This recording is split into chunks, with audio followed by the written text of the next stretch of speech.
The scent of $3,000 worth of imported white lilies was practically suffocating, hanging in the stifling air of the cathedral like an expensive funeral shroud. I stood perfectly still at the altar, the crisp collar of my custom Tom Ford tuxedo scratching slightly against my neck. Sunlight streamed through the massive stained glass windows, catching the dust motes dancing in the air and illuminating the absolute masterpiece of a lie standing right in front of me. Maya looked breathtaking. I'll give her that. She wore a bespoke Vera Wang gown, all cascading silk and delicate French lace that was supposedly meant to symbolize her purity and devotion. Her dark hair was pinned up in an intricate, elegant style, framing a face that had once made my heart do stupid, pathetic backflips. She was staring up at me through the sheer veil with these wide, tear-filled, Bambi-like eyes. It was a flawless performance. If there were Academy Awards for sociopathic gold-digging, Maya would be making her acceptance speech right now. And then there was Marcus. He was standing slightly behind me and to my right, occupying the esteemed position of best man. My oldest friend, my college roommate, my supposed brother-in-arms. I could smell the overpowering reek of his favorite designer cologne. The exact same cologne I had bought him for his birthday last year. I could feel him radiating smug, self-satisfied energy. Every now and then, out of my peripheral vision, I could catch him shifting his weight, practically vibrating with the anticipation of what they were about to pull off. 100 hours ago, 100 hours and an entire lifetime ago, I was the biggest idiot on the eastern seaboard. In my previous life, I stood in this exact same spot, sweating through my suit, overwhelmed with gratitude that a woman as beautiful as Maya would actually want to marry a workaholic software developer like me. I had looked at Marcus and felt incredibly blessed to have a friend who supported me so fiercely. I had said, "I do," kissed the bride, and gleefully signed my own death warrant. You see, getting hit by a speeding, unregistered black SUV while crossing the street outside your office isn't just bad luck. It's especially not bad luck when it happens exactly 3 days after you finally catch your wife and your best friend in a highly compromising position in your own guest bedroom. It's even less like bad luck when you realize, as your lungs fill with blood and your vision fades to black on the cold, wet asphalt, that the two of them had spent the last 18 months siphoning funds from your tech startup into a labyrinth of offshore shell companies. They had drained me dry. They took my company. They took my life's work. They took my dignity. And then, just for good measure, they took my actual life. I remember the paralyzing cold of the pavement. I remember the sheer, devastating heartbreak of realizing that every smile, every shared secret, every late-night planning session for the future had been a calculated maneuver to ruin me. The betrayal hadn't just broken my heart, it had shattered my entire reality. But the universe, it turns out, has a beautifully twisted sense of humor. I didn't wake up in heaven. I didn't wake up in hell. I woke up 3 weeks ago, gasping for air in my own bed, tangled in the high thread count sheets, with Maya sleeping soundly beside me. At first, I thought the accident had been a hyper-realistic nightmare, a stress-induced hallucination brought on by wedding planning and the impending launch of my company's new flagship software. But then I checked my phone. The date was wrong. The launch hadn't happened yet. And when I sneaked into my home office and dug into the encrypted server logs, the ones I only thought to check after I caught them in my previous life, there it was, the digital footprint of Marcus and Maya quietly transferring assets, bleeding my accounts, and drafting a prenuptial agreement so incredibly predatory it would make a cartel boss blush.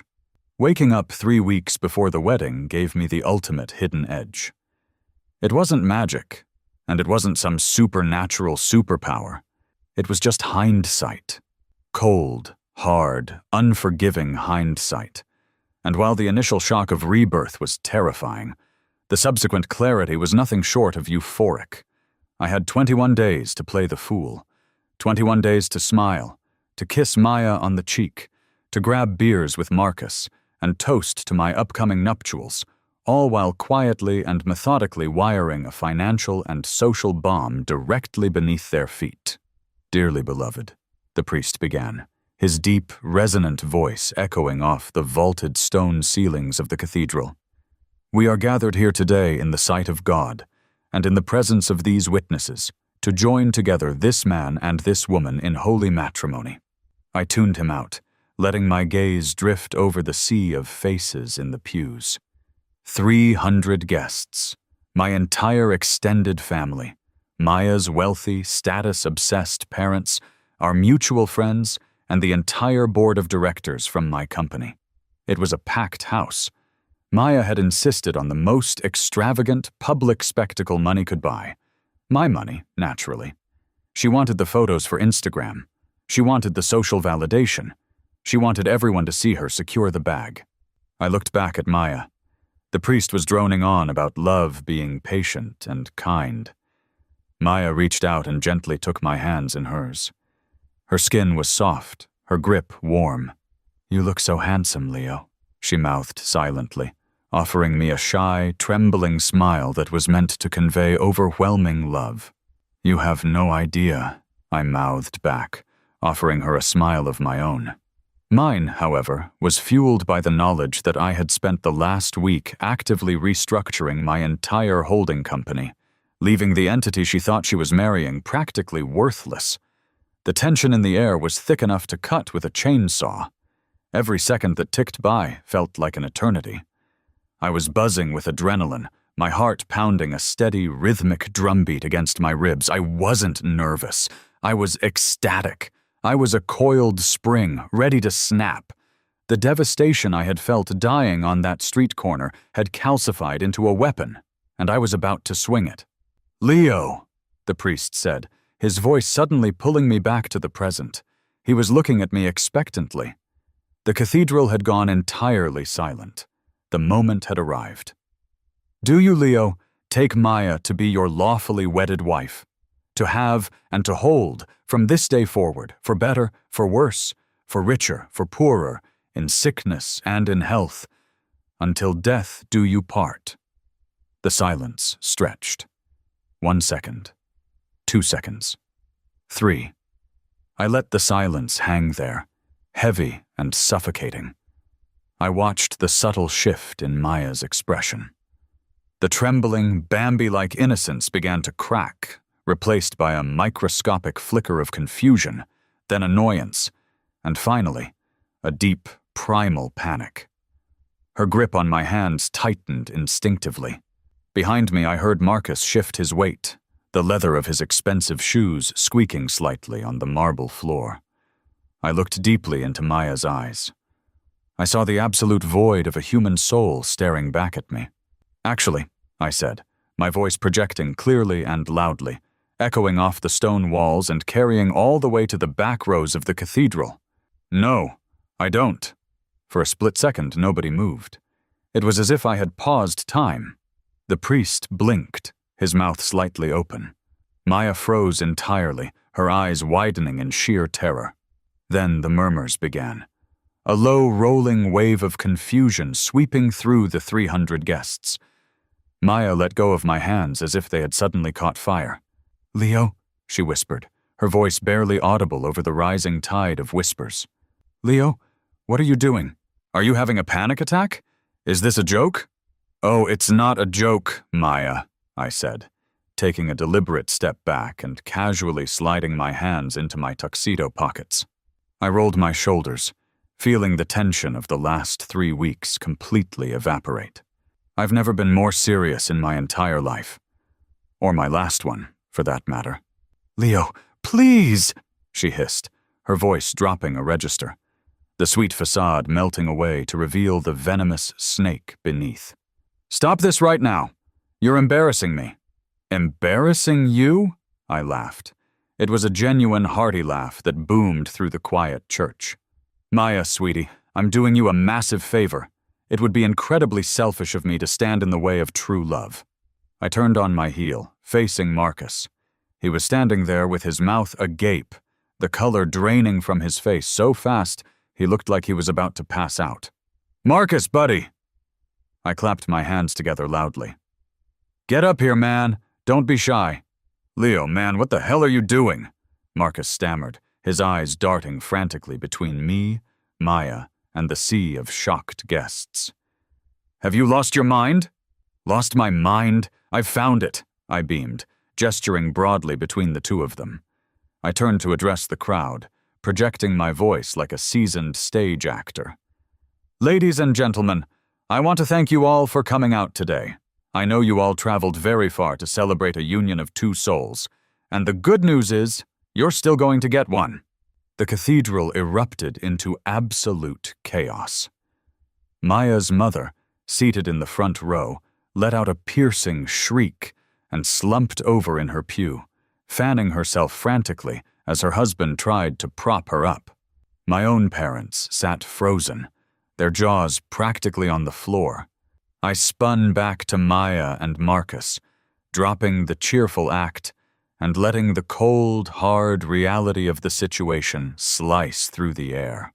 "I know everything," I said, my voice deadly quiet, but entirely audible to the two of them, and the horrified priest standing between us. "I know about the late-night strategy meetings at the downtown Marriott. I know about the offshore Cayman account you two opened last month. I know about the backdoor access Marcus installed in my server to siphon the pre-launch equity. I know all of it." Maya staggered back, clutching her chest. She looked like she had just been shot. "Leo, you're crazy. You're making this up." "Am I?" I asked, pulling my phone from my pocket. With a single tap, I hit send on a scheduled email. I just forwarded a very interesting folder of security footage, bank statements, and deleted text messages to everyone sitting in the first 5 rows, including your parents, Maya. Oh, and the board of directors. Enjoy. A symphony of pinging cell phones echoed through the cathedral. Within seconds, the frantic whispers turned into outright gasps of horror. Marcus lunged forward, grabbing my arm. "Leo, listen to me. We can explain." I ripped my arm out of his grasp with enough force to make him stumble back. "Do not touch me," I snarled, the snark momentarily giving way to the raw, unadulterated rage of a man who had felt his own ribs crush under the tires of a black SUV. "You don't get to explain anything. You don't get to speak. You two plotted to bleed me dry and throw me away.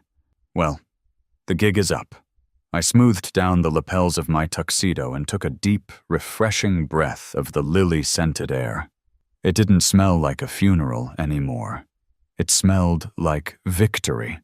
"The catering is already paid for," I announced to the room at large, my cheerful, sarcastic tone returning in full force.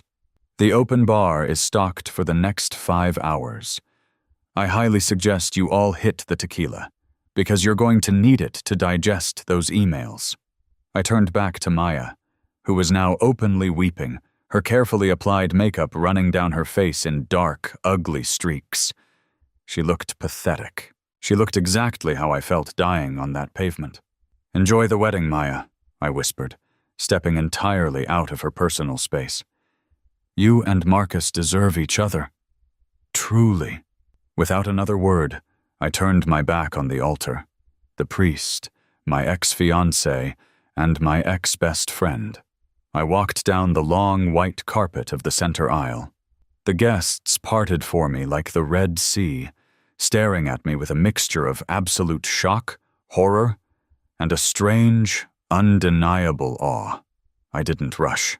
I took my time, enjoying every single second of the walk. As I reached the massive oak doors of the cathedral vestibule, Maya's voice ripped through the chaotic din of the church. "You're going to pay for this, Leo!"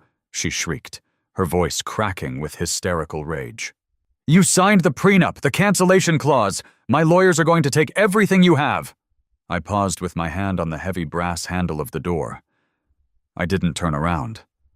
I just smiled, a massive, genuine ear-to-ear grin. They still thought they held the cards. They still thought they had the trap set. They had absolutely no idea what was coming for them. I pushed the heavy doors open and stepped out into the blinding, beautiful sunlight, leaving the smoldering wreckage of my past life burning brightly behind me. The blinding sunlight that hit my face as I walked out of the cathedral felt exactly like the morning I woke up from the dead. 3 weeks earlier, my reality hadn't been sunshine and victory. It had been the deafening, bone-crunching roar of a 2-ton SUV obliterating my ribcage.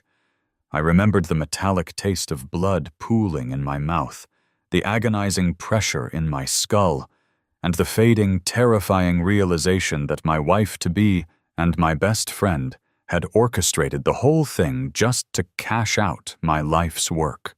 My final thought before the darkness took me had been a pathetic, helpless curse directed at my own stupidity.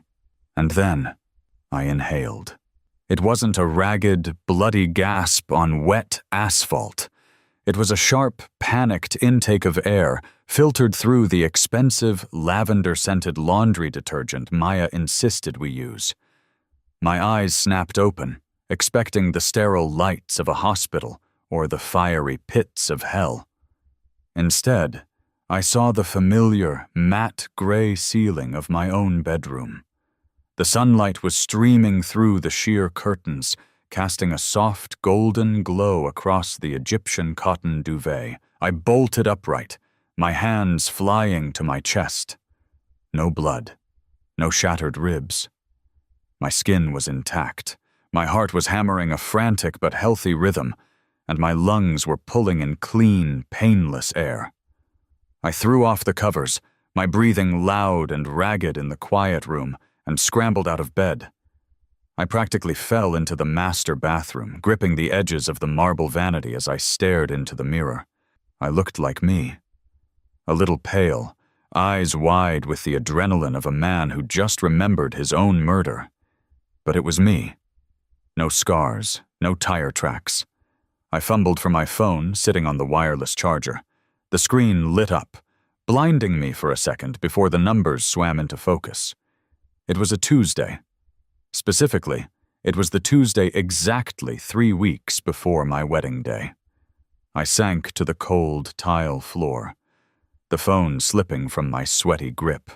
For a solid 10 minutes, I couldn't breathe. My brain short-circuited, trying to reconcile the visceral memory of dying with the physical reality of sitting in my own bathroom. Was I insane? Was the accident a premonition? A hyper-realistic stress dream? Then, a soft voice called out from the bedroom. "Leo? Honey, what are you doing on the floor? Is everything okay?" Maya. I froze.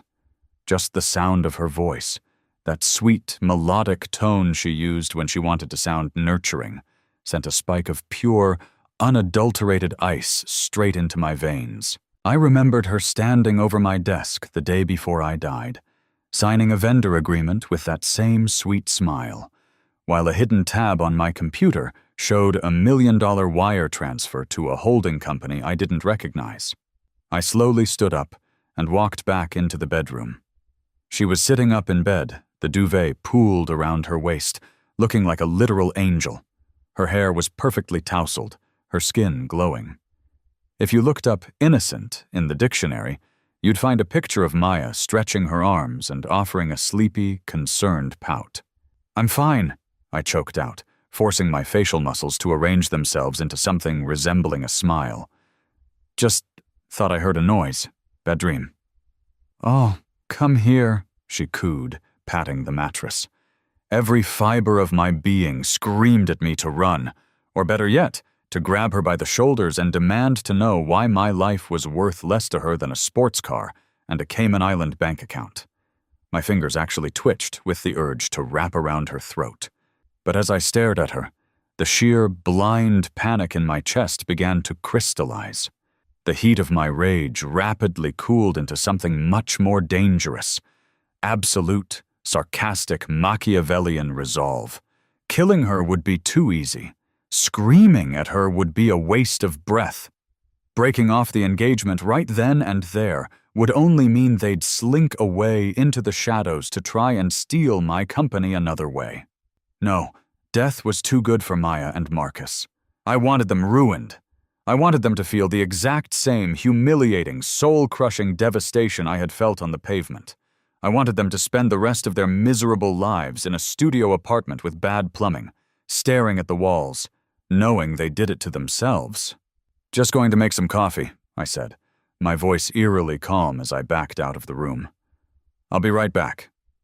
The next week was a masterclass in psychological torture. Not for them, for me. I had to live with my murderers, eat with them, laugh with them, and pretend I was still the oblivious, overworked golden goose they thought they were plucking. But the beautiful part about knowing you're being conned is that the magic trick loses its power. Once you know how the illusion works, you just see the strings. And my God, were their strings painfully obvious. It started that same morning over breakfast. Maya was making her famous avocado toast, humming a little tune. "You know, Leo," she said casually, not making eye contact as she sliced a lemon, "you've been looking so exhausted lately. The new software patch is really draining you." "It's a big launch," I replied, sipping my black coffee and watching her over the rim of my mug. "I know, baby, but you're so absent-minded when you get like this," she said, finally looking up with a perfectly crafted expression of worry. "You forgot to call the caterer yesterday, and you left your laptop unlocked in the living room all night. It's a good thing I'm here to help manage the wedding stuff. Otherwise you'd drown." Gaslighting 101, I thought, taking another sip of coffee to hide my smirk. Establish the victim as incompetent.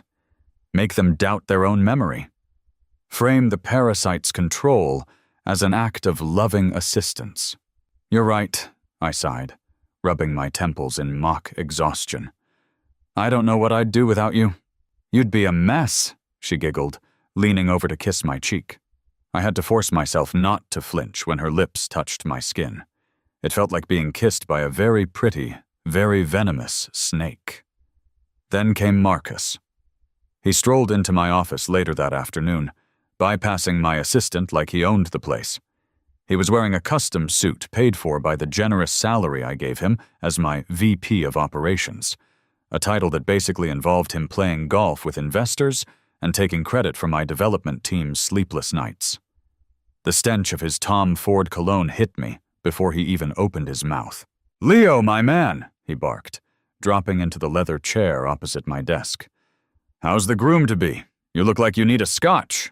"Just reviewing the server logs," I said smoothly, closing a window on my monitor.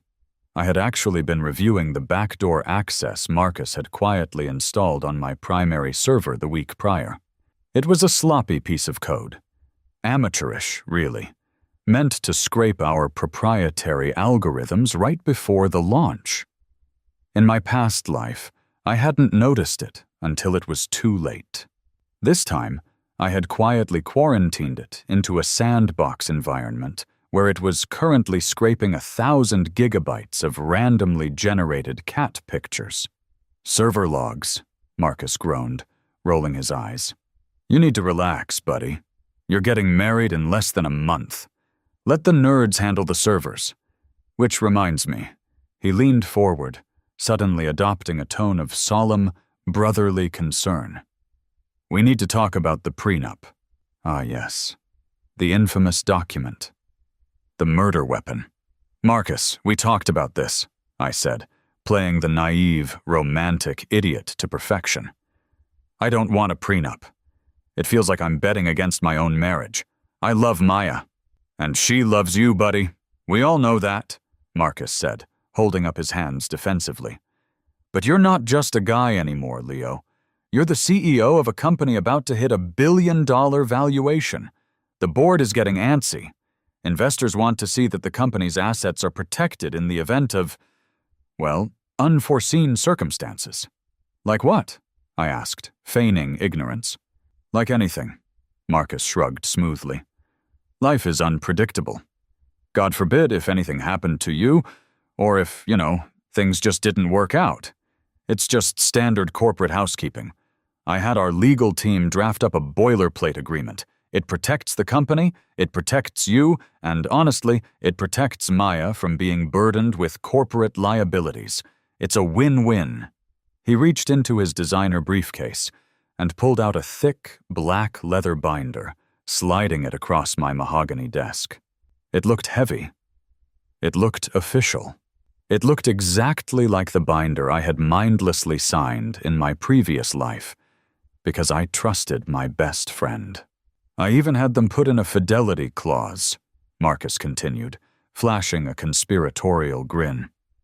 Just a little standard language that says if either party is caught cheating, the other gets the lion's share of the assets. It's just to make Maya feel secure, you know? Show her you're fully committed. I stared at the binder. I knew exactly what that fidelity clause actually said. Buried in the dense legalese on page 42 was a stipulation that infidelity was defined not by legal conviction or prolonged separation, but by a simple preponderance of evidence. Evidence like, say, doctored photos, or a staged scenario in a guest bedroom, which would trigger an immediate, uncontested transfer of my voting shares and liquid assets to Maya. And since Maya and Marcus were sleeping together, she would immediately hand him control of the company. It was a flawless, ruthless coup. I don't know, man, I sighed, tapping my pen against the desk. I'll have my lawyers look at it, I guess. Marcus's smile tightened for a fraction of a second. No need to waste money on outside counsel, Leo. Our in-house guys practically copy-pasted this from the standard Silicon Valley template. Just read it over this weekend. We need it signed by Friday to appease the Series B investors before the wedding. Sure, I nodded, sliding the binder toward me. I'll look it over. That's my boy, Marcus beamed, standing up and slapping the desk. Drinks tonight? Maya's doing her dress fitting, so we can hit that new bourbon bar downtown. Can't, I lied smoothly. Got a meeting with a new vendor. Have one for me. As soon as Marcus swaggered out of my office, I dropped the act. My face fell into a cold, flat stare. I picked up the heavy black binder, feeling the weight of their betrayal in my hands, and tossed it unceremoniously into my bottom desk drawer. I didn't need to read it. I already knew every poisonous word. What I needed was my own lawyer, but not one of the polished corporate pacifists my company kept on retainer. I needed a mercenary. I needed a shark who smelled blood in the water and didn't care whose it was, as long as the check cleared. That afternoon, I found myself sitting in a dimly lit, wood-paneled office in the oldest, most expensive legal district in the city. The man sitting across from me didn't look like a lawyer. Silas Graves looked like a retired hitman who had discovered a passion for bespoke tailoring and ruining people's lives legally. He had a shaved head, eyes the color of wet slate, and a permanent cynical sneer etched into his face. He billed $1,200 an hour, and he didn't offer me anything to drink. So, Graves rasped, leaning back in his leather chair and steepling his fingers. You're Leo Vance, tech prodigy, soon-to-be billionaire.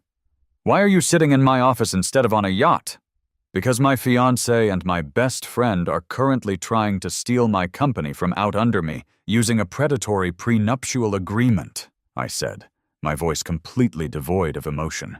Graves raised a single gray eyebrow. A tale as old as time.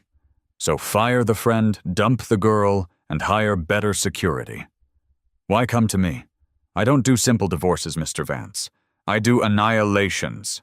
I don't want a simple divorce, I said, leaning forward and resting my elbows on his antique desk. I want an annihilation. I don't just want to stop them from taking my money. I want to give them exactly what they're asking for. And I want it to destroy them. Graves went perfectly still. A slow, terrifying smile began to spread across his face, revealing impossibly white teeth. Go on. I laid it all out for him. I didn't mention the time travel, obviously. I just told him I had uncovered irrefutable proof of their affair and their financial plotting. I explained the backdoor server access, the offshore accounts, and the exact mechanics of the prenup Marcus had handed me. They think I'm an idiot, I concluded. They think I'm going to blindly sign a document that transfers all my assets to a shell company they control in the event of my infidelity, which they are actively planning to frame me for. Graves chuckled, a dry, rasping sound. Ambitious little parasites. Sloppy, but ambitious. The fidelity clause is a nice touch. Highly illegal if contested, but if they hit you with a scandal and freeze your assets fast enough, you wouldn't have the capital to fight them in court. By the time the dust settled, they'd have stripped the company bare and vanished. So what's your play? You want me to draft a counter-prenup that strips her of everything? No, I said, shaking my head. If I push back or present my own lawyers, they'll know I'm on to them. They'll panic, pull the plug, and try to sue me for breach of contract or try some other backstab. I want them to think they've won. I want them to sign the final paperwork, believing they just secured my entire empire. But I want the document they signed to be a Trojan horse. Graves tilted his head, his dark eyes glittering with genuine interest. I'm listening. How quickly? I asked. Can you set up an entirely new, fully legal shell corporation, completely untraceable to me, and acquire a massive amount of toxic defaulting debt? Graves paused, his mind clearly doing the legal math at lightning speed. You're talking about buying junk bonds. Pennies on the dollar. Unsecured liabilities from failing hedge funds or bankrupt real estate ventures. I could acquire $30 or $40 million in unrecoverable debt for maybe 200 grand. But why would you want to own that? The creditors will be rabid. I don't want to own it, I smiled, a cold, sharp expression that made even Graves blink. I want Vanguard Holdings to own it. Vanguard Holdings, Graves repeated, testing the name. Yes, that's the name of the shell company I want you to create. Here's the trick, Mr. Graves. Marcus gave me this binder. I pulled the black leather binder out of my bag and slid it across the desk. This is their trap. I want you to recreate this exact binder. Same leather, same paperweight, same font, same formatting. I want the first 30 pages to be identical legal jargon. Graves flipped open the binder, scanning the pages with predatory speed. But starting on page 31, I continued, I want you to change the definitions. Where their document assigns my tech company assets to Maya, in the event of a triggered clause, I want your document to assign the entirety of Vanguard Holdings and all of its associated liabilities to Maya Vance, with Marcus Thorne legally bound as the guarantor. Graves stopped flipping pages. He looked up at me, his eyes wide. For a second, the terrifying, high-priced lawyer looked like a kid who had just been handed the keys to a candy store. You want to swap the documents? Graves whispered, awe creeping into his voice.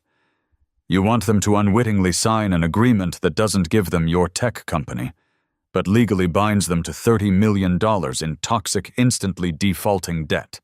Exactly. They are so arrogant, so convinced that I'm a trusting fool, they won't read the final draft if they think it's the one they handed me. I'll get Marcus drunk. I'll swap the binders. He'll sign as the witness and guarantor. Maya will sign as the primary beneficiary, and they will effectively take ownership of a financial black hole. Graves leaned back in his chair and let out a long, low whistle. Mr. Vance, that is wildly unethical, borderline fraudulent, and completely dependent on them being too stupid to read what they are initialing.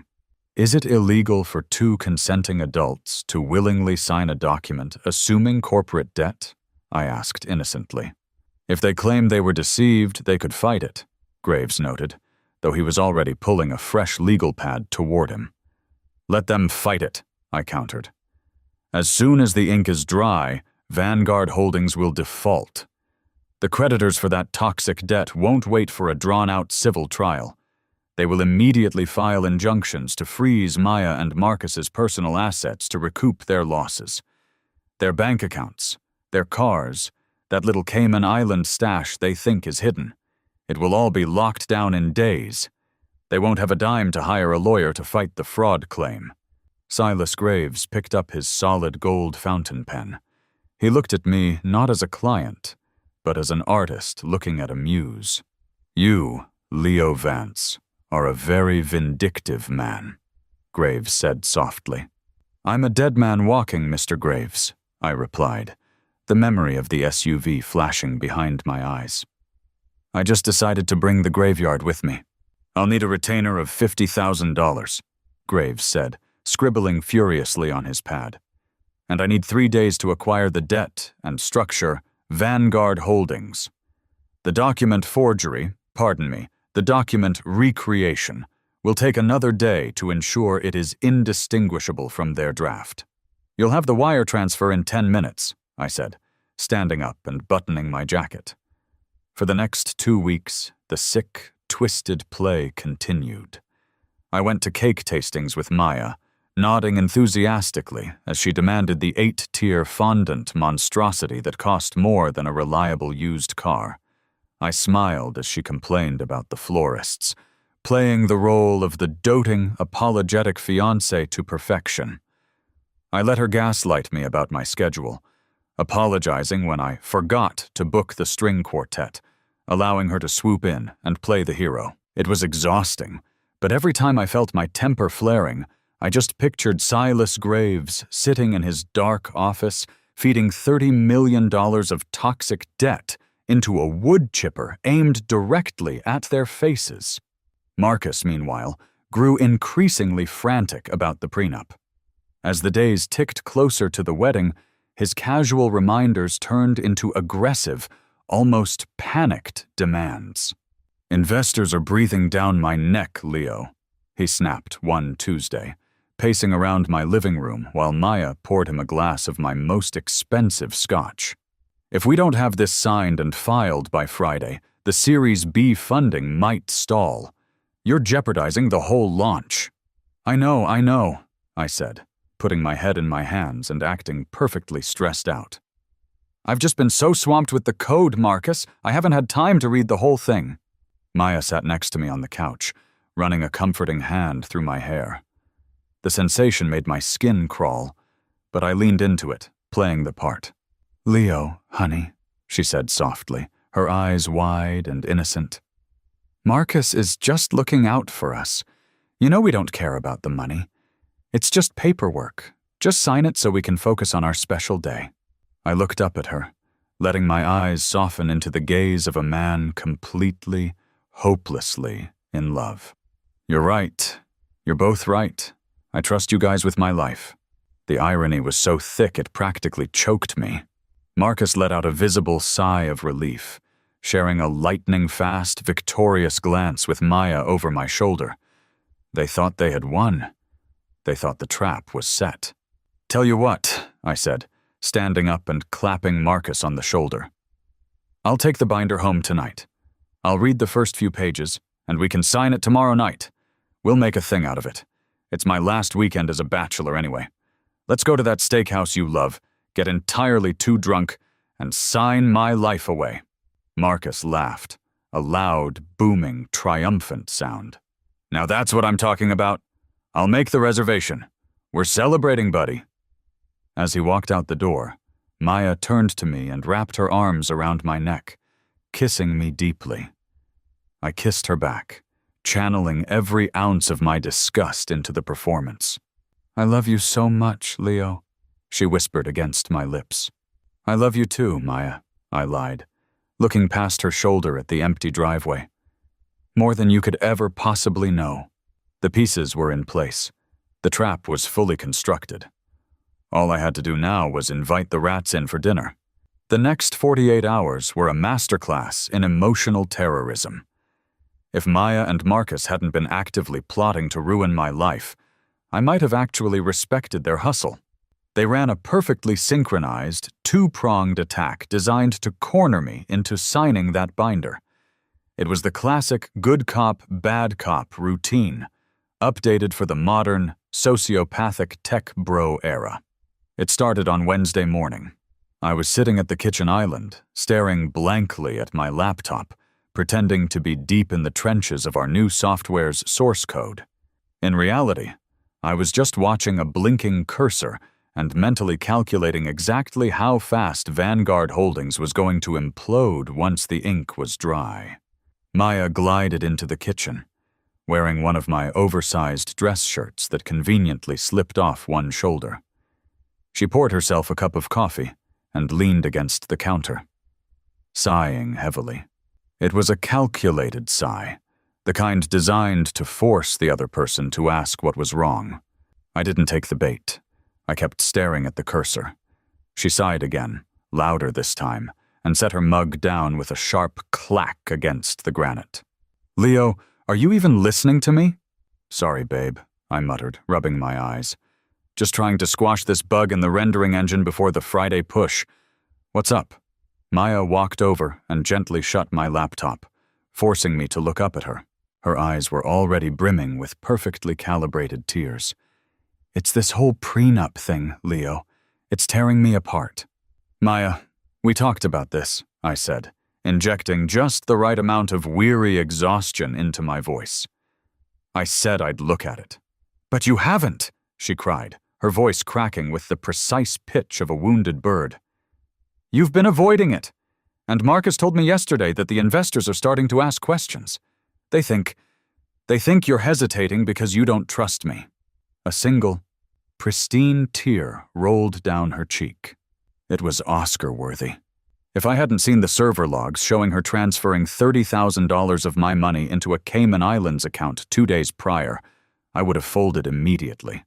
"Maya, that's crazy," I said, standing up and wrapping my arms around her.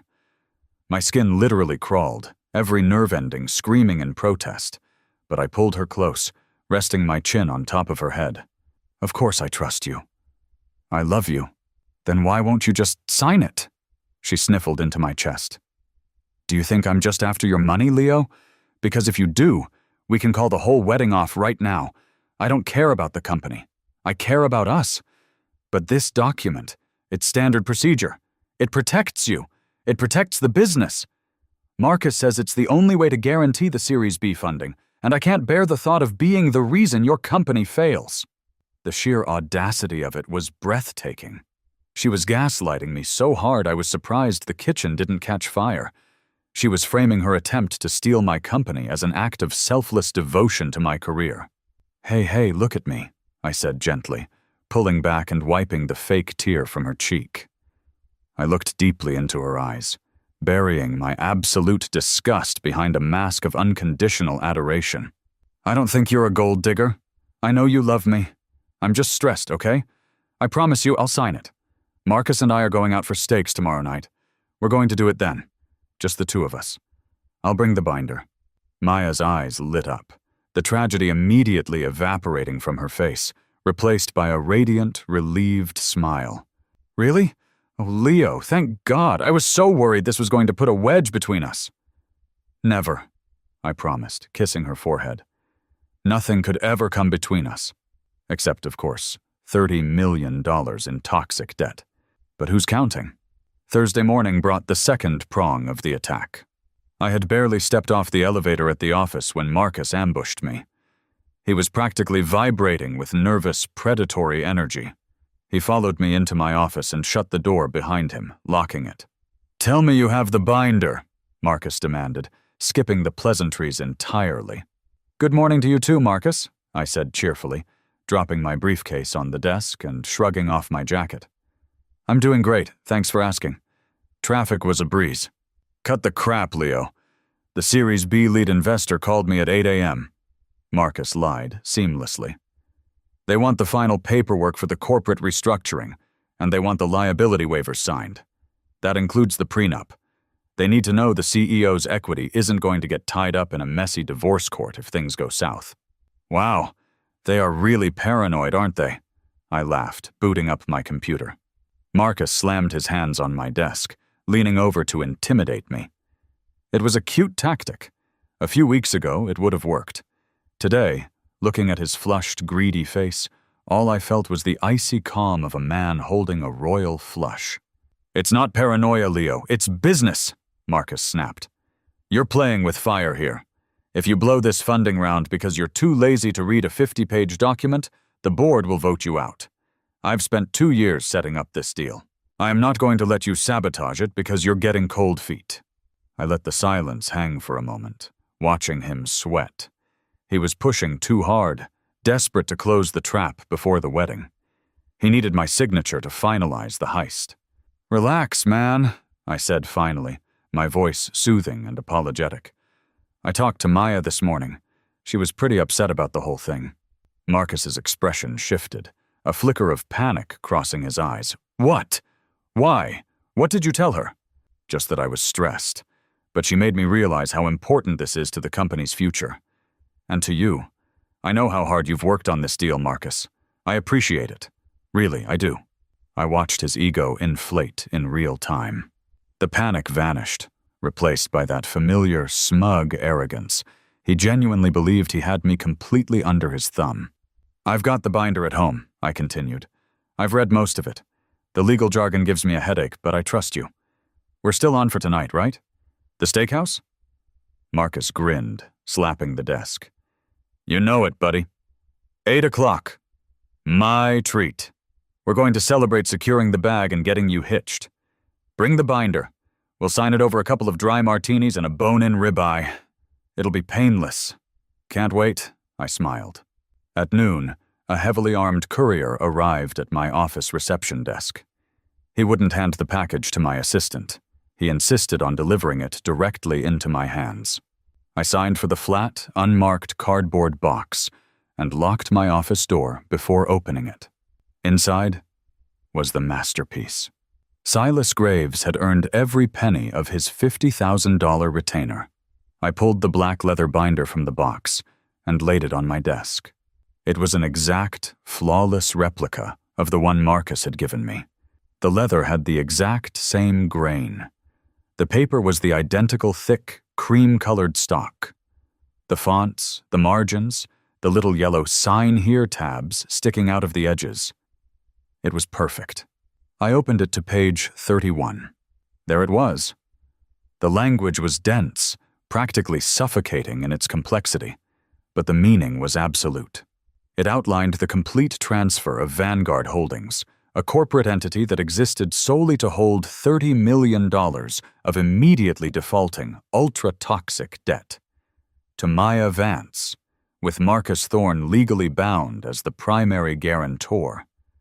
The final pages required their initials on every single sheet to acknowledge the terms, culminating in their full signatures on the back page. It was a financial suicide pact, disguised as a lottery ticket. I placed the real binder, their binder, in my briefcase, and carefully slid the Trojan horse into a hidden compartment in the same bag. The adrenaline was starting to kick in now. The waiting was over. It was time to pull the trigger. The steakhouse Marcus chose was exactly the kind of place you'd expect a sociopathic VP to pick. It was dark, loud, aggressively masculine, and absurdly expensive. The air smelled of cigar smoke, aged beef, and old money. When I arrived, Marcus was already at a corner booth, a half-empty martini glass in front of him. He looked like a man who had already won the championship game and was just waiting for the trophy presentation. His briefcase was sitting on the leather seat next to him. "There he is!" Marcus roared over the din of the restaurant, standing up to give me a vigorous, backslapping hug. "The man of the hour. Sit down, sit down. I already ordered us the seafood tower and a bottle of the Macallan 25. Macallan 25? I whistled, sliding into the booth across from him. That's a $2,000 bottle, Marcus. Are we celebrating a wedding or a corporate buyout? The irony of the joke was entirely lost on him. He just laughed, a loud braying sound. We're celebrating the future, Leo. To the future, and to knowing when to let the professionals handle the heavy lifting. The waiter arrived, pouring 2 generous glasses of the amber liquid. I raised my glass. To the future, Marcus. May we both get exactly what we deserve. We clinked glasses. He took a massive gulp. I let the liquid touch my lips, barely a sip, before setting it down. I had a long night ahead of me, and I needed to be surgically precise. Marcus, on the other hand, needed to be practically comatose. Over the next 2 hours, I put on the performance of a lifetime. I played the role of the overwhelmed, grateful genius who owed all his worldly success to his brilliant best friend. I stroked his ego relentlessly. I told him how lost I would be without him managing the business side of things. I told him how much Maya respected his financial acumen. With every compliment, Marcus puffed out his chest a little further, and with every stroke of his ego, I made sure his glass was topped off. "You know, Leo," Marcus slurred slightly, slicing into a massive ribeye steak. We were on our second bottle of wine, following the scotch. His eyes were bloodshot, and his face was flushed a deep, unhealthy red. People look at you, and they see the code. They see the product, but they don't see the vision. That takes a different kind of brain. A strategic brain. "Like yours," I nodded, chewing a piece of asparagus. I had strategically spilled my last 3 glasses of wine into a potted fern sitting next to our booth when he went to the bathroom. I was stone cold sober. "Exactly!" Marcus slammed his fist on the table, making the silverware rattle. "I see the matrix, man. I see the moving parts. You build the engine, but I drive the car. And this prenup? This Series B funding? This is me driving us to the promised land. You just gotta trust the driver, buddy." "I do, Marcus. You know I do," I said, leaning forward. "Speaking of which, I brought it." I reached down and patted my briefcase. Marcus's eyes locked onto the leather bag like a heat-seeking missile. The sheer predatory greed on his face was disgusting. He actually licked his lips. "You did? Good man. Good man. Let's get it out. Let's get it done. The waiter can be our witness." "Whoa, hold on," I laughed, holding up a hand. "Not here, man. My hands are covered in steak grease, and I can barely read the menu in this lighting, let alone 50 pages of legalese. Plus, Maya wants to be there when I sign it. She said it was symbolic or something." Marcus frowned, his drunk brain struggling to process the delay. "Maya? Why does she need to be there? We can just bring it to her signed?" "You know how she gets," I sighed, rolling my eyes conspiratorially. "She wants the whole 'we're doing this together' moment. She texted me 10 minutes ago.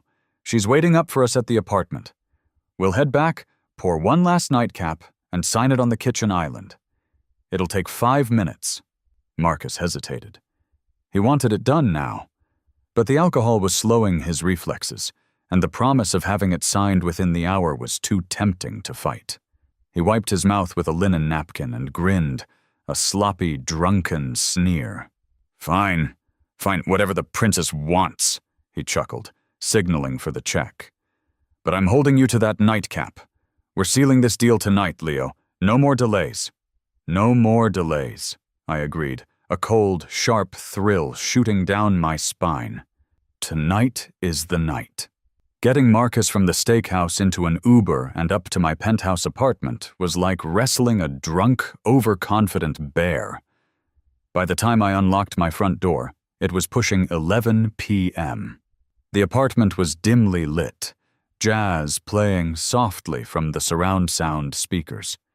Maya was sitting on the velvet living room sofa, wearing a silk robe that left very little to the imagination. She was sipping a glass of white wine, looking like the picture of domestic bliss. She stood up as we walked in, her eyes darting immediately to the briefcase in my hand. "Hey, boys," she smiled, walking over and wrapping her arms around my neck. She smelled like expensive perfume and lies. "Did you have fun?" "We had a blast," Marcus boomed, stumbling slightly as he dropped his own briefcase onto the floor by the entryway.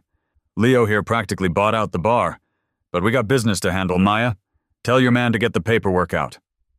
"Is that true, baby?" Maya asked, looking up at me through her eyelashes. "You're ready?" "I'm ready," I said, kissing her forehead. "Let's get it over with so we can go to bed. Marcus, go sit at the kitchen island. Maya, can you grab us 3 pens? Black ink. I think there are some in the study." "On it," Maya chirped, turning on her heel and strutting down the hallway toward the study. Marcus lumbered over to the kitchen island, pulling out a heavy bar stool and collapsing into it with a heavy sigh. He was practically swaying in the seat. This was it, the window of opportunity. I set my briefcase on the counter, directly in front of Marcus. I popped the brass latches. All right, let me just pull this out. I reached into the bag and pulled out the real binder, their binder. I set it on the granite countertop with a heavy thud. Marcus leaned forward, his bloodshot eyes staring at the black leather like it was the Holy Grail.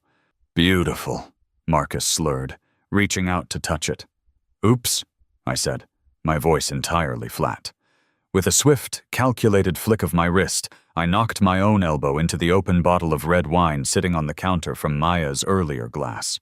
The bottle tipped, spilling a dark, crimson wave of Merlot directly across the granite, splashing right onto Marcus's lap. Son of a bitch, Marcus bellowed, jumping back off the stool as the wine soaked into his expensive suit pants. Leo, what the hell, man? Oh my God, I am so sorry, I panicked, acting frantic. I totally misjudged the distance. Hang on, let me get some towels. Maya, Marcus yelled, frantically dabbing at his crotch with a tiny cocktail napkin. Get some paper towels. This suit cost $4,000. Maya came running out of the study, holding 3 black pens, her eyes widening at the mess. What happened? Leo spilled the damn wine, Marcus groaned, stumbling backward toward the guest bathroom. I need some club soda. God damn it, I look like I wet myself. Maya rushed to the sink, ripping paper towels off the roll and running them under the cold water. She hurried over to Marcus, trying to help him dab at the stain. They were completely distracted.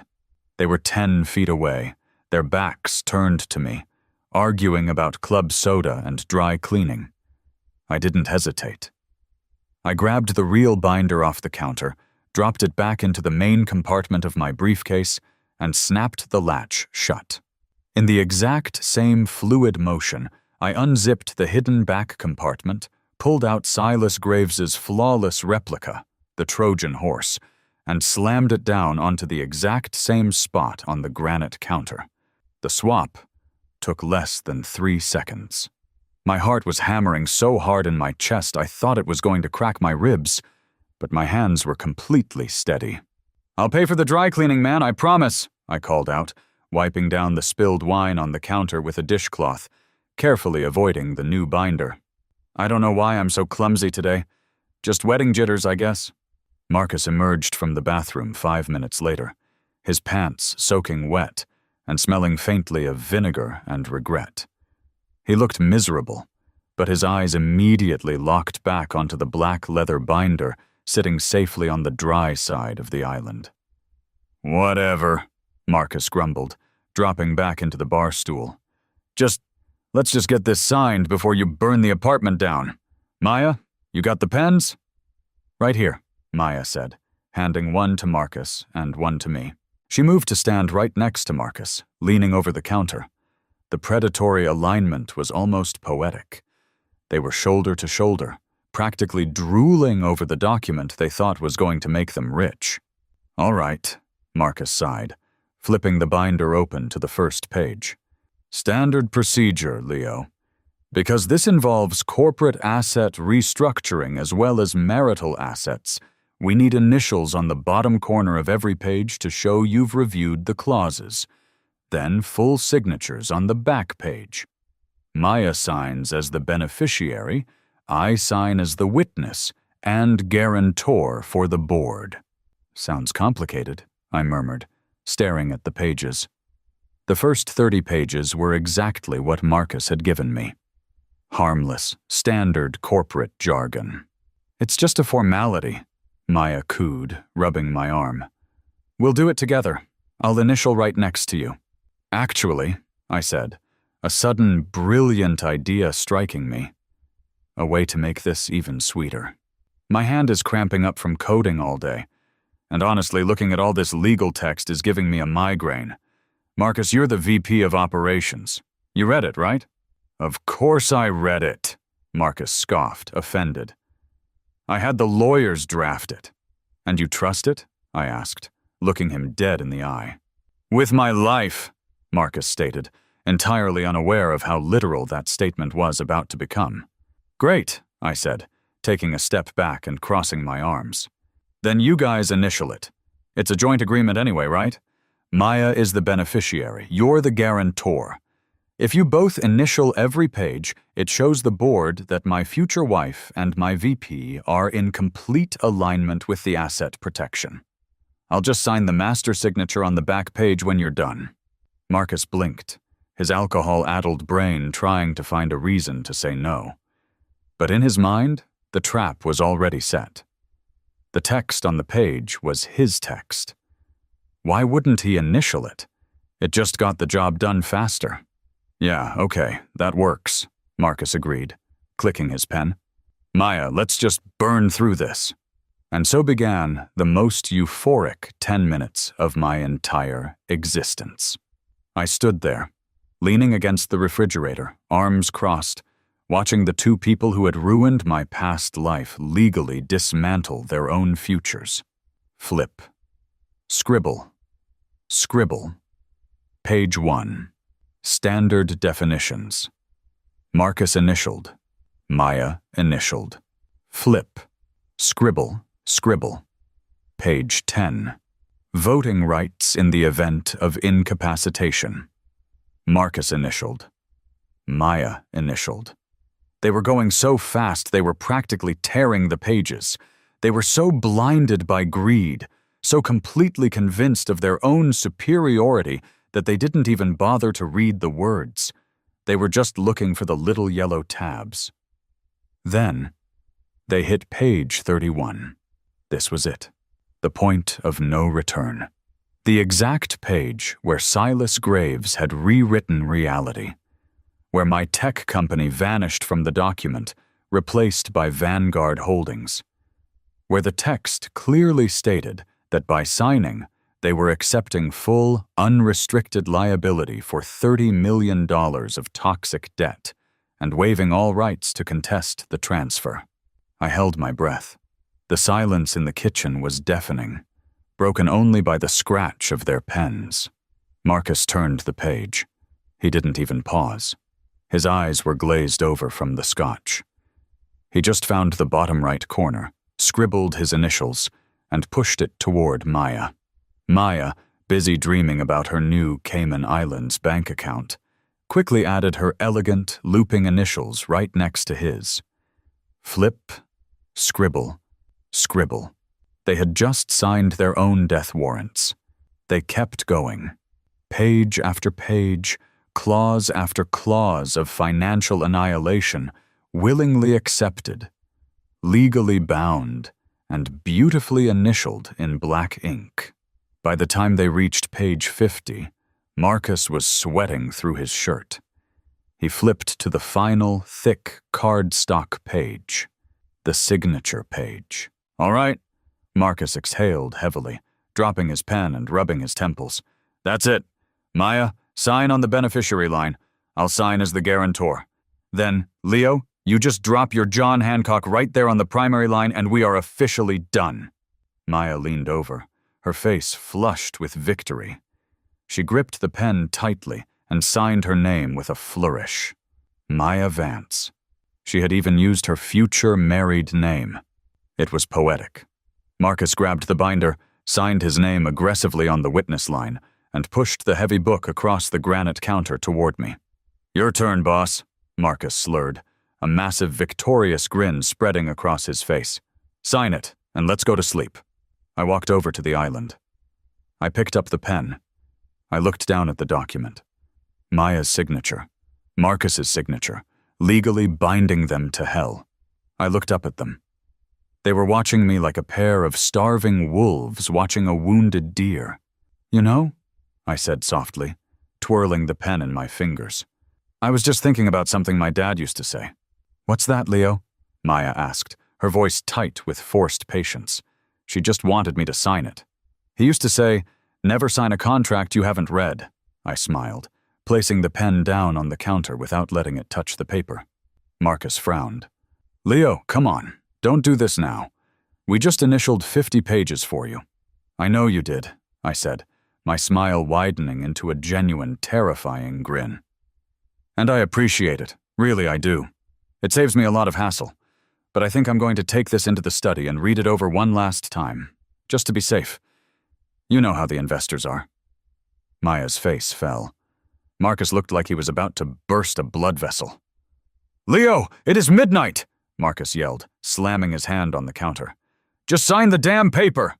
"Patience, Marcus," I whispered, picking up the binder and clutching it to my chest like a prized possession. "Good things come to those who wait. I'll have it signed by morning. I promise." I didn't give them a chance to argue. I turned my back on them and walked down the hallway, the heavy oak door of my study clicking shut behind me. I locked it. I walked over to my desk, set the Trojan horse down, and let out a long, shuddering breath. I had done it. I didn't sign it, of course. I didn't need to. The clauses Silas Graves drafted were unilateral assumptions of debt. By signing as the beneficiary and guarantor, they had claimed the company regardless of my signature. My line on the paper was entirely cosmetic, a fake safety net to make them feel secure. I booted up my computer, opened a secure, encrypted email channel, and scanned the final, fully initialed signature pages. I attached the PDF to a blank email addressed to Silas Graves. I hit send. The trap wasn't just set anymore. It had snapped shut. The debt was theirs. The default would trigger on Monday morning. By Wednesday, their accounts would be frozen. And by Saturday, the day of the wedding, well, the wedding was going to be a very, very interesting event. I leaned back in my chair, staring at the dark screen of my monitor. And for the first time since waking up in this timeline, I threw my head back and laughed. It was a loud, ugly, beautiful sound. Let them have their nightcap. Let them dream of their billions. In 3 days, they were going to wake up in a nightmare they could never, ever escape. The double doors of my corner office didn't just open, they practically exploded inward against the mahogany wall, rattling the framed patents hanging beside them. Maya stormed across the threshold first, her face twisted into a mask of calculated fury that completely shattered her delicate public illusion. She wasn't wearing white silk today. Instead, she was clad in a sharp, blood-red Chanel pantsuit that screamed corporate hostility. Right behind her marched Marcus, looking like a vulture smelling fresh carrion, his chest puffed out and a wide, arrogant smirk plastered across his face. Trailing them like a greasy shadow was Richard, a low-rent corporate attorney with thinning pomade hair, wearing a cheap sharkskin suit and carrying a sleek leather briefcase that looked like it had been bought at an airport duty-free shop. It had been 3 days since the cathedral doors slammed shut on their dignity. 3 days since 300 guests watched Maya melt down into a puddle of mascara and ruined tulle. And 3 days since I sent Silas Graves the final, fully initialed execution papers. I didn't flinch. I didn't look up in a panic. I just leaned back in my ergonomic leather chair, took a slow, measured sip of my hot caramel macchiato, and watched them parade into my room like conquering warlords who had forgotten to check if the castle was actually empty. "Well, well, well," Marcus brayed, slamming both palms down onto my mahogany desk with a dramatic thud. He leaned over, his eyes bulging with malicious glee. "Look who's still playing CEO. Hope you're enjoying the view, Leo, because your time in the big chair is officially over." Maya swept up beside him, crossing her arms and looking down her nose at me as if I were a particularly offensive stain on her Christian Louboutins. "You thought you could humiliate me in front of my family, ruin my wedding, and walk away clean, didn't you, Leo?" she hissed, her voice vibrating with venom. "You absolute fool.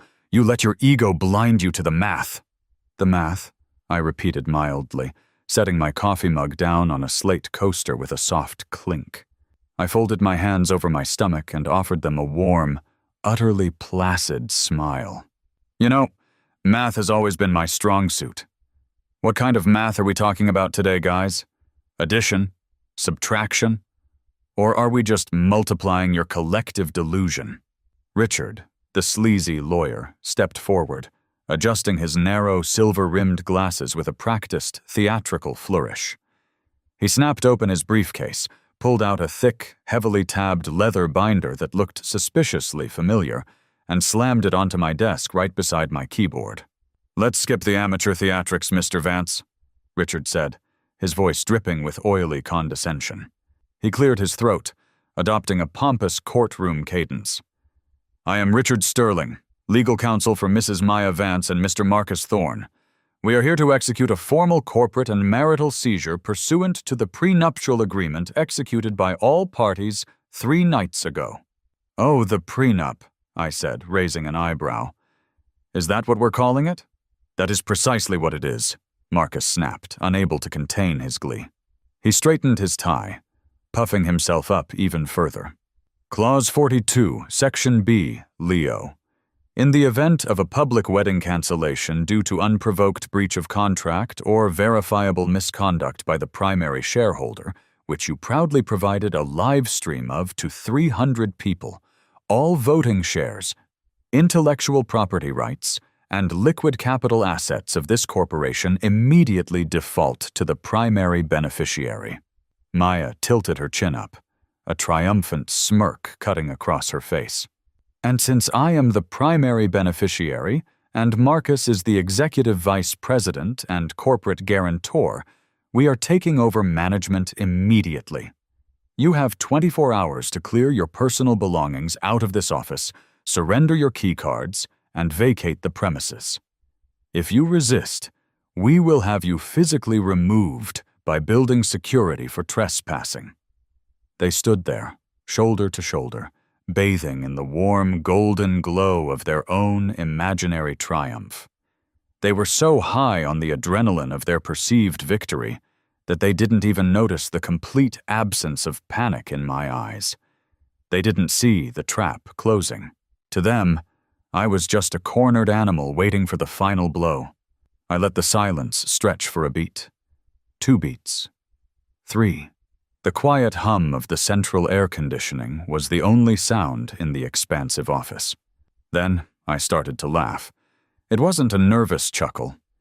It was a deep, chest-rattling laugh that started as a low rumble and echoed off the glass walls. I picked up my coffee mug, took another leisurely sip, and shook my head.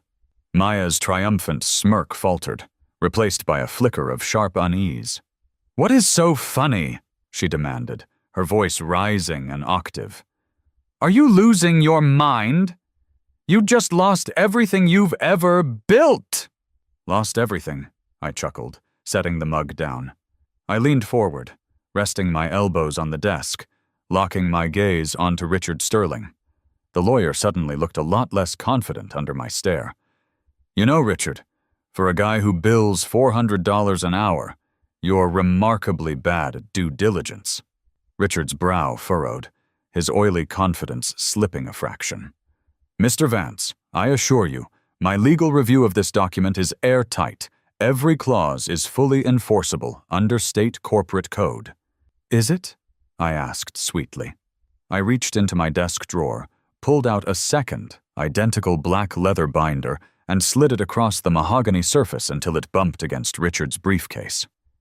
"Because it looks to me like you didn't actually read the final draft of the document your clients brought you this morning." Marcus scowled, slamming his hand down on my binder. "What are you playing at, Leo? We signed our copy. It's right here." He tapped the binder he had brought with brute force. "We initialed every single page, every single clause. It's legally binding." "Yes, Marcus," I said softly, my voice dripping with saccharine pity. "You initialed every single page. You initialed page 1, you initialed page 10, and, if memory serves me correctly, you enthusiastically initialed page 31. Did you happen to read page 31, Richard?" The lawyer blinked, his hand hovering over the binder. Page 31 is standard asset transfer boilerplate regarding secondary holdings. Why don't you open it and check? I invited, gesturing to the book with an open palm. Go ahead. I insist. Read it out loud for the class. Let's see if your legal interpretation matches reality. Richard hesitated, shooting a nervous glance at Maya and Marcus. Maya rolled her eyes, clearly annoyed by the delay. Just read it, Richard, and shut this pathetic loser up so we can throw him out, she snapped. Richard swallowed hard, pulled the binder toward him, and flipped the heavy, cream-colored pages. He bypassed the front sections, scanning down the rows until his eyes hit the middle of the document. He flipped to tab 31. He stopped. I watched the exact second the color drained entirely from Richard's face. The slick, professional arrogance evaporated, replaced by a sudden, violent pallor. His jaw went slack, his mouth opening and closing like a fish stranded on a dock. His eyes darted back and forth across the dense paragraphs of legal text, growing wider with every passing syllable. His hands began to visibly tremble, causing the heavy pages to rustle loudly in the quiet room. "Richard," Marcus barked, his voice cracking slightly with sudden anxiety. "What is it? What's wrong with the page?" The lawyer didn't answer. He couldn't. He looked like he had just been punched in the gut by a heavyweight boxer. Sweat instantly beaded on his forehead, glistening under the recessed track lighting. "Richard," Maya said sharply, stepping closer to the desk and grabbing the lawyer's arm. "Read the damn clause. What does it say?" Richard cleared his throat, but only a dry, rattling wheeze came out. He swallowed again, his hands shaking so badly he had to pin the page down with his fingers. It, Richard stammered, his voice squeaking in pure terror. "Read it out loud, Richard," I prompted, my voice dropping into a cold, flat register that cut through the room like a scalpel. "Word for word. Don't skip a syllable." Richard's eyes darted up to meet mine, wide with sheer horror, before he looked back down at the paper and began to read in a trembling, fragile whisper. "Notwithstanding any prior agreements, the primary beneficiary, Maya Vance, and the corporate guarantor, Marcus Thorne, do hereby jointly and severally accept, assume, and legally incorporate all assets, liabilities, obligations, and outstanding debt obligations of Vanguard Holdings, LLC, superseding all previous equity allocations of Vance Technologies." Richard stopped, his breath hitching. He looked up, beads of sweat rolling down his cheeks. "Mr. Vance, this is a catastrophic error. This doesn't transfer your tech company. This transfers—" "Keep reading, Richard," I whispered, leaning in closer. "Don't stop now. Read the financial summary on page 32, the part about the liabilities." Richard's shaking fingers turned the page. He scanned the numbers, and a small, strangled gasp escaped his lips. He looked like he was about to vomit right onto my Persian rug. "Read it," I commanded. Richard closed his eyes, took a ragged breath, and read the final lines. "Total assumed liabilities include $32,400,000 in immediate unrecoverable defaulting junk bond debt acquired from bankrupt commercial real estate and failing hedge funds, carrying immediate creditor lien enforcement rights across all personal and corporate holdings of the guarantor and beneficiary." Silence fell over the office. A heavy, suffocating, dead silence. For 3 seconds, nobody moved.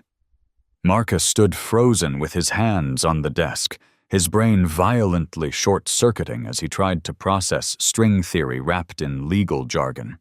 Maya stood beside him, her face locked in a confused, vacant stare. "What?"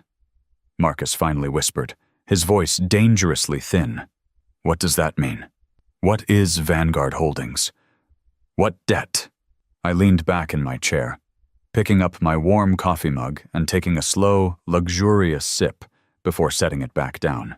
"Vanguard Holdings, Marcus," I explained, my tone conversational and bright, is a legal shell corporation my attorney, Silas Graves, set up for me last week. It didn't hold any tech stock. It didn't hold any patents. What it held? And what you two so eagerly, willingly, and happily initialed on every single page was $32 million of toxic, defaulting debt that I bought for pennies on the dollar. Marcus shook his head violently, backing up a step. No, that's impossible. We gave you the binder. We drafted the terms. The prenup was supposed to give us your company. Oh, it was supposed to, I smiled brightly. That was your binder, the one you handed me on Thursday. But you see, Marcus, when you got sloppy drunk on McAllen 25 at the steakhouse, and then got wine all over your expensive designer pants back at my penthouse, you got a little distracted. Maya's head snapped toward Marcus, her eyes bulging. What? What is he talking about?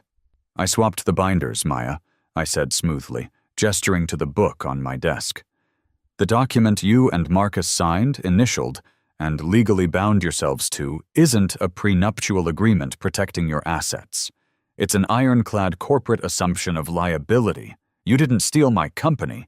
You just legally adopted $32 million of crippling, unpayable debt. You're lying, Maya shrieked, the veneer of her Chanel pantsuit completely shattering as she lunged across the desk, her fingers clawing at the air. You're lying. We checked it. We read it. Did you? I raised an eyebrow, tilting my head. Did you actually read 50 pages of dense corporate legalese while you were rushing to get the wedding done? Or did you just look for the yellow tabs and sign wherever Marcus told you to? Be honest, Maya.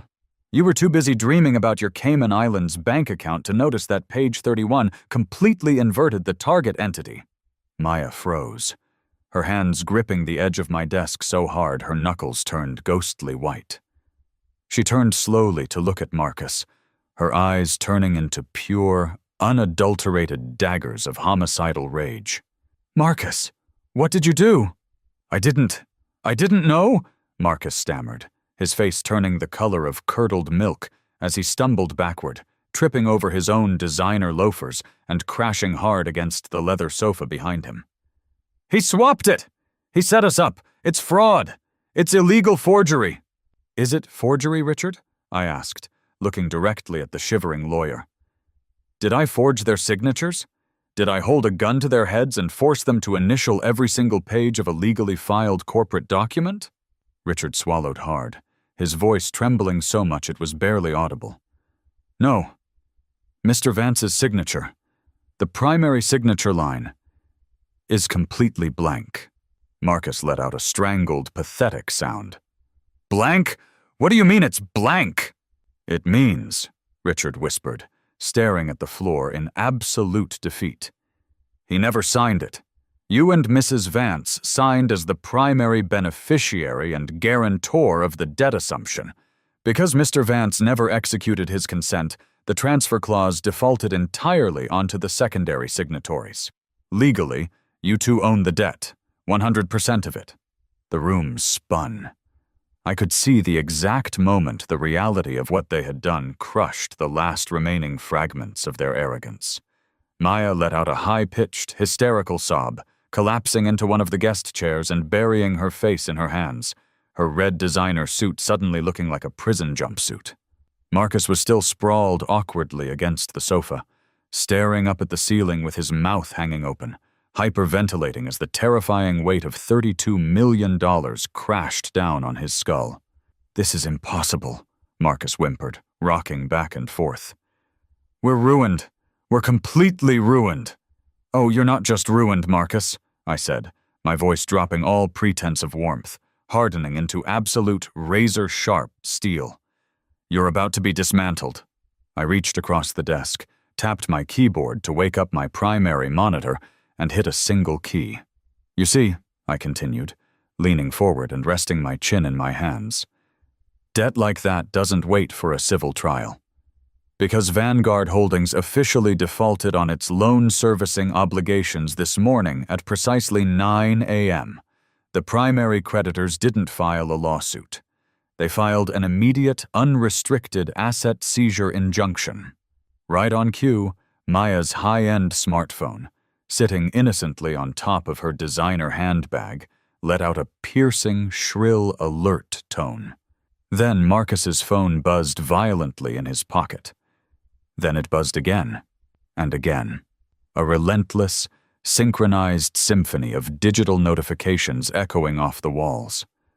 Maya slowly pulled her phone out of her bag, her hands shaking so violently she almost dropped it. She unlocked the screen, and her face went completely, corpse-like white. My account, she whispered, her voice a hollow shell of itself. My personal savings? It's locked.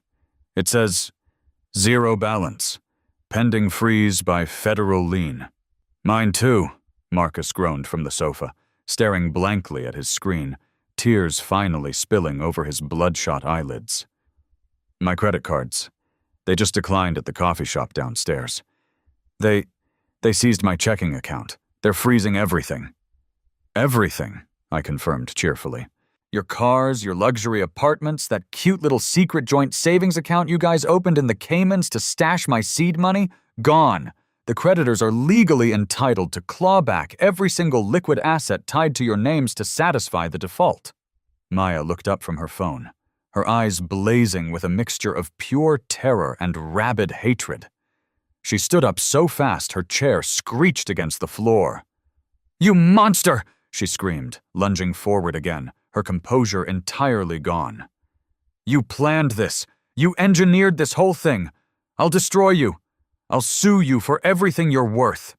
With what money, Maya? I asked, raising an eyebrow. You just legally claimed $32 million in bad debt. You don't have a lawyer who will take your case on contingency because you literally have negative net worth. You are officially, constitutionally, and catastrophically broke. She stood there, chest heaving, tears streaming down her face, realizing for the first time that the man she had tried to slaughter had not only survived, but had fed her to the wolves while wearing a smile. I didn't blink. I didn't flinch. I just picked up my coffee mug, drained the last drop, and pressed the intercom button on my desk phone. Security, I said clearly into the speaker. This is Leo Vance. I have 3 uninvited trespassers in my office refusing to leave. Could you please send up a couple of units to escort them out of the building? Make sure they don't take anything that doesn't belong to them, especially my intellectual property. Right away, Mr. Vance, building security's crackling voice replied over the speaker.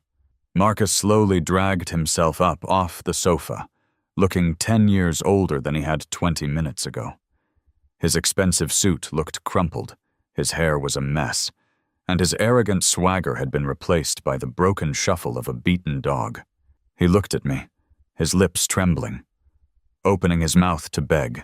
Don't say a word, Marcus, I interrupted softly, cutting him off before he could even start. Just walk. And don't forget to take Richard with you. He's going to need every billable hour he can muster to figure out how to declare bankruptcy before the creditors garnish your future earnings for the next 40 years. The heavy double doors of my office pushed open again. 2 large, broad-shouldered building security guards stepped inside, their faces grim and professional, sizing up the room instantly. Mr. Vance, the lead guard asked, looking at me. I nodded, gesturing casually toward the weeping woman in the red suit and the trembling wreck of a man standing beside her. These 2 need to leave, I said. Permanently. The guards didn't hesitate. They stepped forward, flanking Maya and Marcus. Ma'am, sir, let's go, the lead guard instructed firmly, grabbing Marcus by the upper arm with enough force to make him wince. Get your hands off me, Maya shrieked, thrashing against the guard's grip, her designer bag hitting the floor with a heavy thud. She cast one final, venomous, pleading look back at me. Leo, please, we can fix this. We can...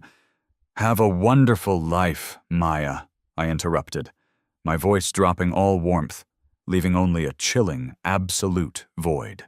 Enjoy the bankruptcy hearings. They didn't have a choice. The guards clamped down on their arms and physically hauled them backward, dragging them across the plush carpet, out of the double doors and down the hallway. Richard hurried behind them like a frightened rat, scurrying away from a sinking ship, clutching his empty briefcase to his chest. The heavy doors swung shut, clicking softly into place. The silence returned to my corner office. A thick, sweet, glorious silence. I let out a long, shuddering breath, feeling the last lingering ghost of the black SUV's tires finally vanish from my chest. I stood up from my desk, buttoned my suit jacket, and walked over to the massive floor-to-ceiling glass windows that overlooked the bustling Philadelphia skyline. Down on the street below, right in front of the grand entrance of the corporate tower, a flatbed tow truck had just pulled up with its amber hazard lights flashing.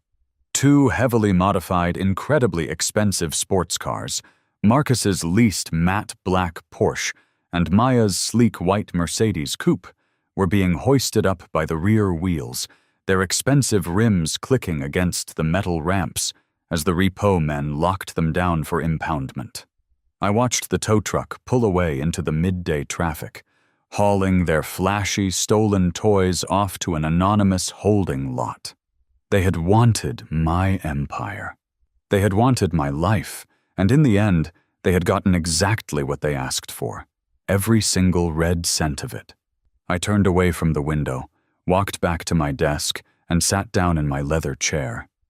My laptop screen was lit up, displaying the live code repository for our next massive software expansion, pulsing with potential and ready to scale. I smiled, picked up my pen, and got back to work. I was free, unburdened, untouchable, and ready to take my company all the way to the moon.